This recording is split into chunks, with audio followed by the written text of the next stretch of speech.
Alright, so it is Brendon here from Ip Physio, and today we're going to go over a couple running drills and techniques that you can use to warm up for your runs and to improve your running cycle. So, if you've been in and around the running world, you may have heard of the terms A, B, C, and D.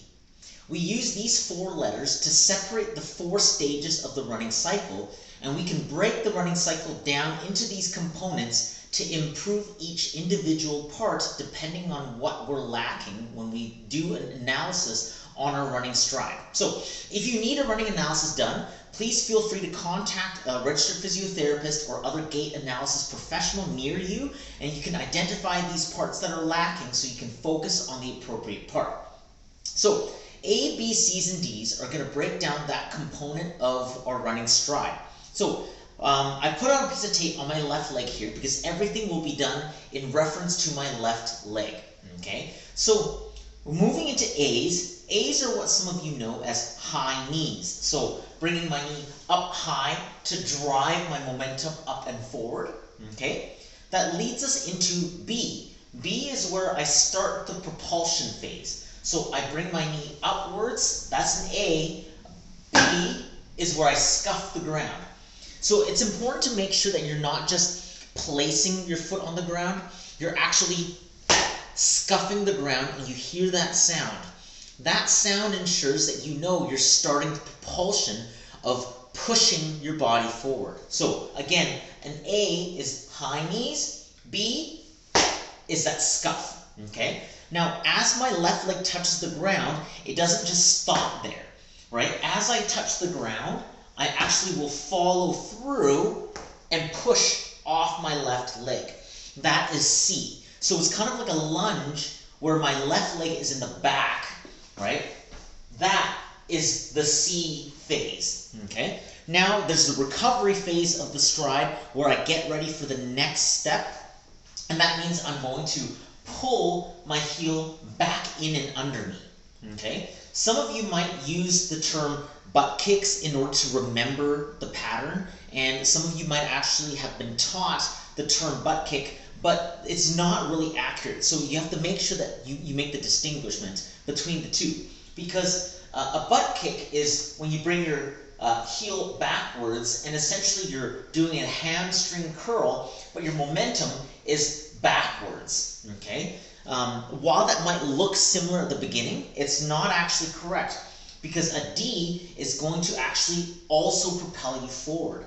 So a D is actually where, when I go from here, I pull my heel up towards my tailbone, okay? So notice the difference between doing a butt kick, okay, versus D, okay? So you'll notice that a D looks like I'm moving into the A, which is correct because it's supposed to recover my cycle and start the next stride. So remember, you're trying to pull your heel to your tailbone. You're not just trying to kick your butt, okay? So those are the four sections of the stride.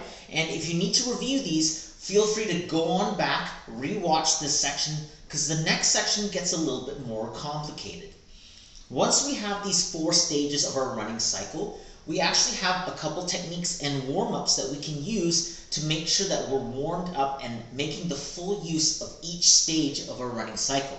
So these are called strides and runs, okay? Now a run is self-explanatory. It's running. You're alternating between every foot.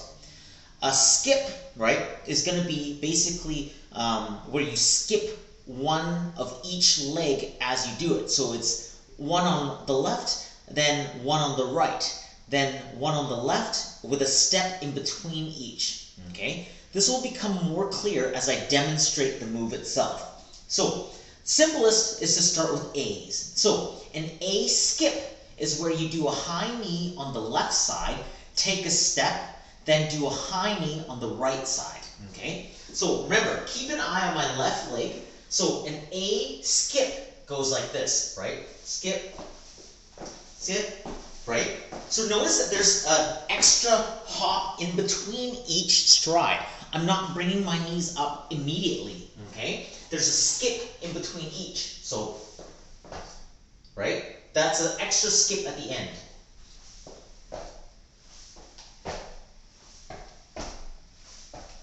Okay, that's the A skip. Now, an A run is going to be where I alternate each. So this is very typical of what high knees as a warm-up are.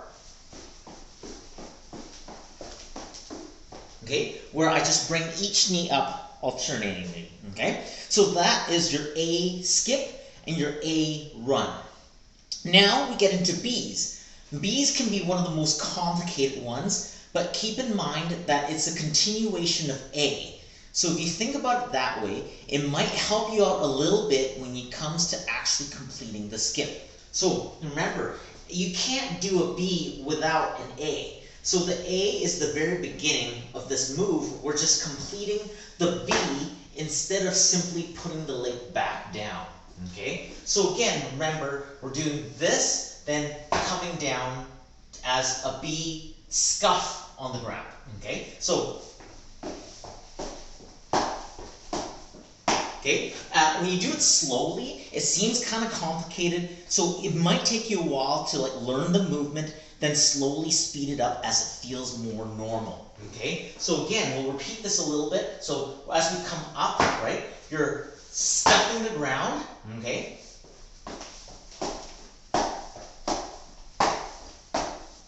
And notice again that there's still a little bit of a skip in between each B step that I take. Okay. That leads us to B runs, and B runs are just like anything else. You're alternating your legs. Now, of course, it's a little bit too fast for you to actually do this move, but the scuff, this propulsion movement is what's important. So a B run actually looks a little weird, but it looks like this. Right? Because what we're trying to do is engage the hamstring in a lengthened position to drive into a C movement. Okay? So again, a B run is simply almost keeping your legs straight, right? But okay, propelling yourself forward. Okay? So that leads us into C skips. So a C skip is takes a lot of room to do. So I'll try to demonstrate as best as I can with the limited space that I have. But remember, C is the drive movement with the left leg. So as you lunge forward, that's a C. So with a C skip, you're going to lunge, right? So lunge, and then lunge with the opposite leg, okay? So I'll try to do this in real time, okay? Right? So I can only get 2 strides in there, but essentially what you're doing is you're lunging off this one, taking a step, and then lunging off the opposite leg, right? Remember, it's a skip. So you're doing alternating with a small step in between. If you're doing C runs, you're basically leaping off each foot completely. So this is where it gets really fast. Basically, you're doing, right? So it's almost like you're galloping almost, because you're covering so much distance with each lunge that you're taking, like a really big long hallway just to do this warm up. Okay. So that covers up to C, okay? And now we're down to D's. D's are the easiest ones. Remember, almost like a butt kick, but more heel towards the tailbone. So if I'm doing the skip, D skips, right?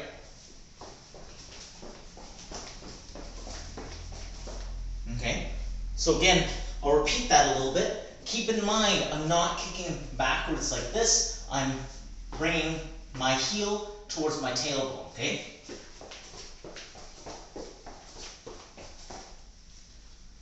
That's a D skip. Lastly, we have D runs. D runs are where you're going to alternate each one with no interruption between. You've probably done this in PE class in high school. Okay, so keep in mind, I really want to stress that you are not kicking your butt, right? This is to bring your momentum forward, so your heel should go towards your tailbone. Okay, so there you have it. Those are A, B's, C's, and D's, and the breakdown into strides, right? That's a breakdown into skips and runs. All right, So feel free to have a look back, review these, give them a try, find out which part that you're struggling with, and then focus on that ahead of your next run. Thanks.